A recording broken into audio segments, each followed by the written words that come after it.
Hace miles de años el hombre primitivo, con trazos de una vitalidad indescriptible, fue perfilando la imagen de los temidos animales que le acechaban, tan peligrosos, tan difíciles de cazar y tan necesarios a la vez para su supervivencia. En lo más recóndito de las cuevas, los ciervos, los toros y los bisontes quedaron reflejados en la roca por la habilidad del hombre. El deseo de poseerlos y la pasión que pusieron en ello está plasmado en la viveza de las formas. El hombre primitivo creía que si poseía la imagen de la bestia, también poseía su espíritu, con lo que conseguiría también, irremediablemente, su cuerpo. La magia tribal se basaba en la conciencia de que lo imaginario podía convertirse en real solo con un mero acto de voluntad.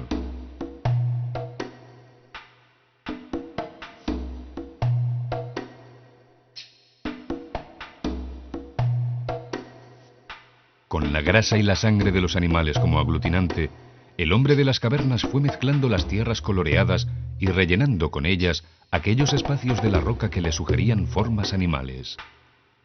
Una protuberancia o una oquedad podían ser definitivas para hacer más rotunda y volumétrica la imagen.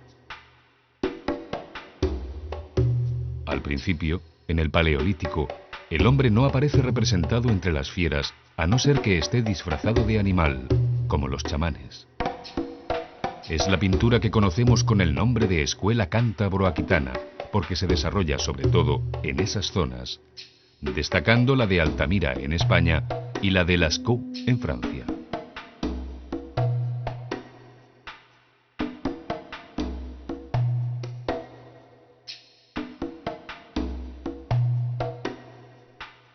Después las figuras fueron creando grupos.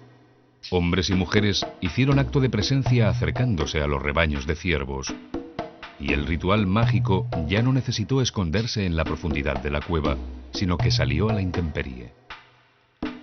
No ostentan el naturalismo del período anterior, pero no pierden expresividad por ello. Son aquellas que responden a la llamada escuela levantina, cuyos mejores ejemplos son los abrigos de Cogull, Alpera y Minateda.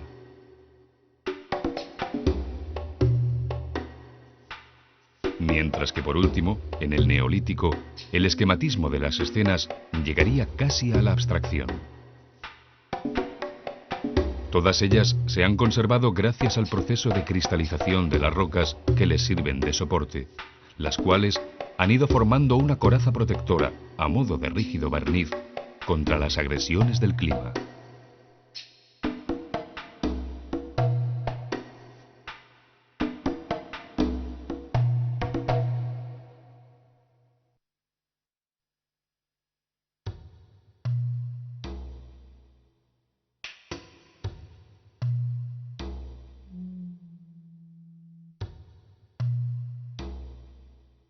Las cuevas de Altamira en España y de Lascaux en Francia son los grandes santuarios de la pintura prehistórica.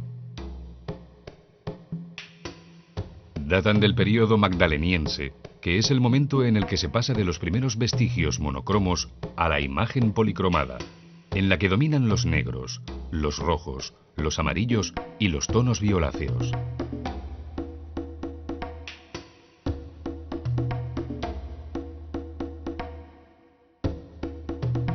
Los animales representados son los testigos de una lejana y desaparecida era glaciar.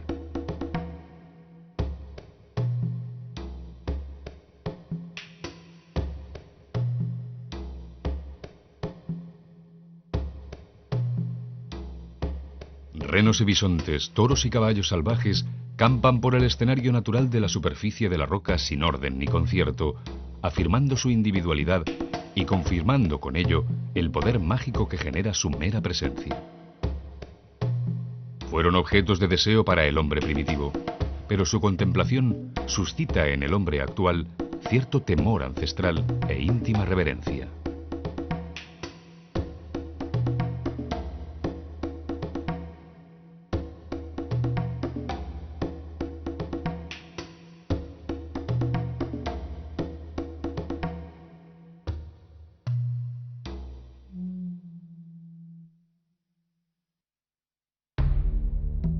En 1879, el santanderino Marcelino Sánchez de Sautuola descubrió la cueva de Altamira y con ella el arte dejado en las cavernas por los hombres del Paleolítico. En la actualidad, con casi 2 centenares de cuevas de arte rupestre descubiertas en Europa occidental, el llamado techo polícromo de la cueva de Altamira continúa siendo joya indiscutible del arte cuaternario. La bóveda de la sala de los polícromos es un inmenso palimpsesto de casi 200 metros cuadrados en el que aparecen pinturas ejecutadas a lo largo de mucho tiempo, quizá hace entre 17.000 y 14.000 años. Pero el autor de los llamados bisontes polícromos, un solo autor, en nuestra opinión, combinó escultura, grabado, dibujo y pintura de un modo magistral para dejarnos una obra de gran fuerza y plasticidad. El pintor magdaleniense escogió relieves y grietas naturales del techo para encajar los bisontes. A continuación grabó con un buril de siles los contornos y determinadas partes del animal: barbas, pezuñas, ojos, cuernos.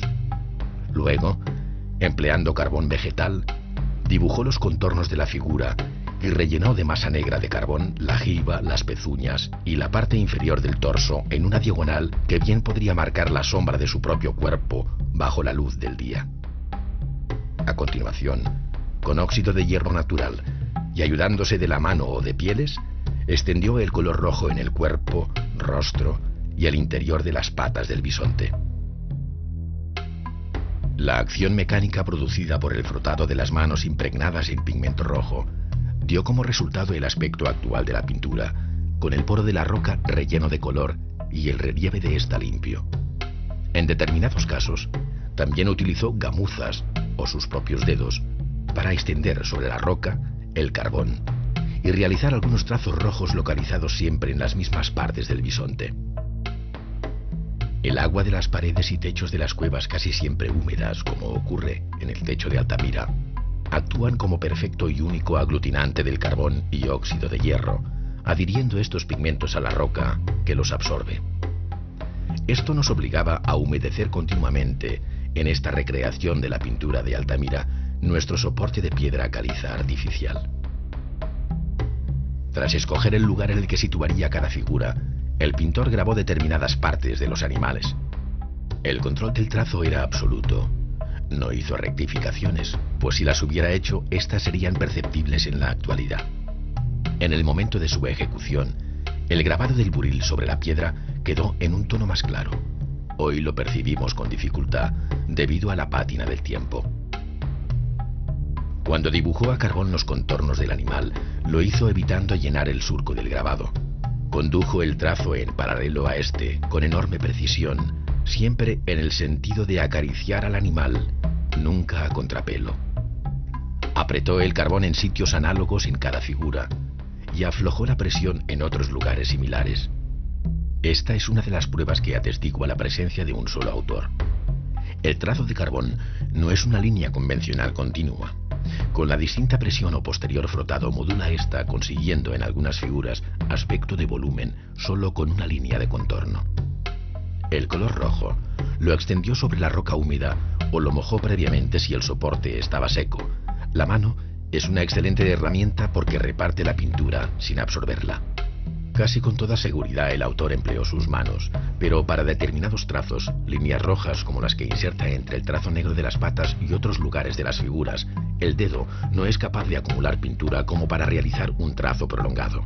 En este caso, el pintor debió valerse de gamuzas o pieles con las que envolvería sus dedos.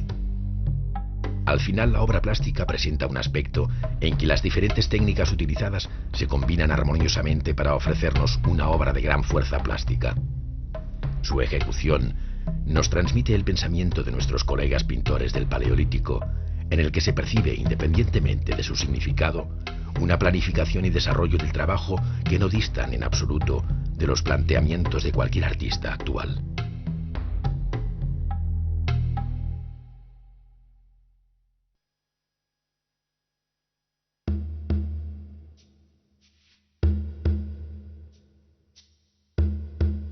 La cueva española de Altamira en Cantabria, descubierta en 1879, encierra uno de los conjuntos de pintura rupestre más bellos del mundo prehistórico. En el gran techo se representan distintos animales, destacando este bisonte encogido que, adaptado al relieve de la piedra, se convierte en un elemento tridimensional cercano a la escultura. Pertenece al período magdaleniense, entre el año 15.000 y 14.000 anterior a nuestra era. Entre los conjuntos de pintura rupestre más famosos se encuentra el de la Gruta de Lascaux, descubierto en 1940 en la Dordoña francesa. En la llamada nave, y entre otros muchos animales, se encuentra un grupo de ciervos, cuyas cabezas silueteadas en negro parecen corresponder a una secuencia en la que estos animales vadearán un río o similar. Pertenecen a la época magdaleniense. En la tumba de Tutmosis IV, en la ciudad egipcia de Tebas, se representa repetidamente la figura del faraón. Este aparece siempre en la misma